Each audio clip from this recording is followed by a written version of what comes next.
Here are the lies. 1. Islam is not a religion but a revelation. 2.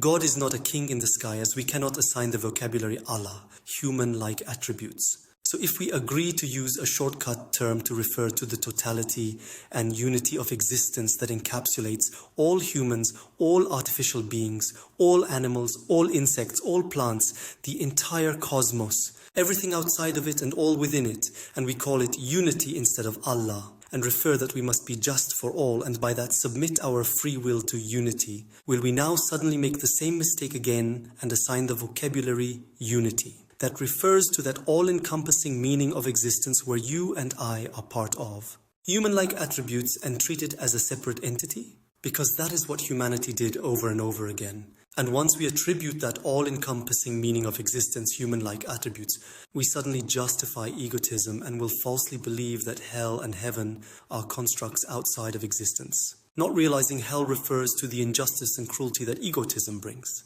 once it manifests into societal structures, and by that will corrupt everything and create an unjust and meaningless society. While once we understand the difference between sympathy and empathy, and understand that empathy thinks about everyone, which means if someone asks us to adjust something for them to not hurt their feelings, but we see the injustice in it by understanding the long-term ripple effects upon the collective lives of all, then we must reject it and explain our logical reasoning, to make sure their curious minds have the logical clarity their curiosity seeks, to understand why we refused it, and to avoid their mirror neurons from replicating flawed logical behavior.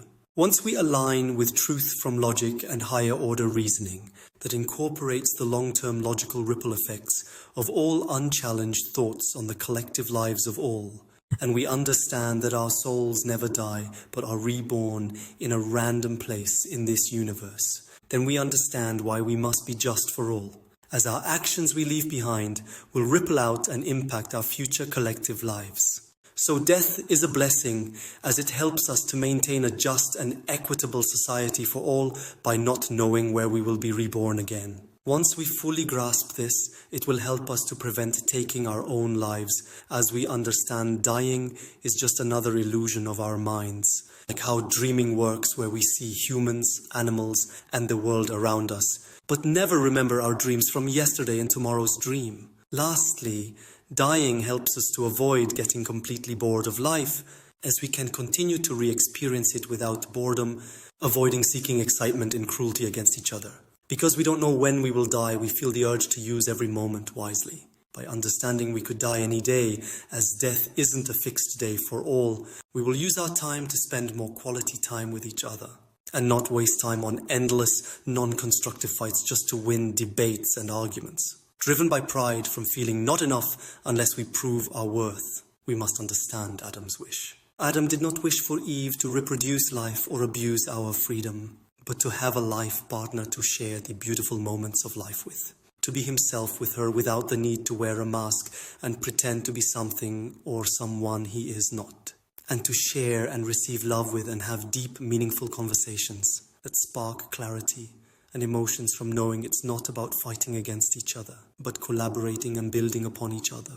We seek someone who stands on truth, accepts our more reasoned counter-arguments, and corrects us by explaining their logical reasoning when we make a wrong statement with a flawed logical conclusion.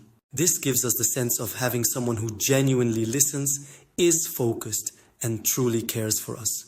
And we know that we can trust them as they are, just for all, and nothing can buy their integrity. That is all we searched for. That is what all the Abrahamic revelations were trying to explain to us. But we forgot the real meaning of it all because of the systematic injustice that made us compete against each other for survival and basic necessities. The financial inequality is what eventually made us forget life's purpose. And this explains why cruelty is rising and indifference is growing in humanity against each other. We are living based on the values of our animalistic survival instincts, believing the fittest must survive, which shuts down our hearts to avoid feeling the injustice we commit towards each other, making it easier to dehumanize each other,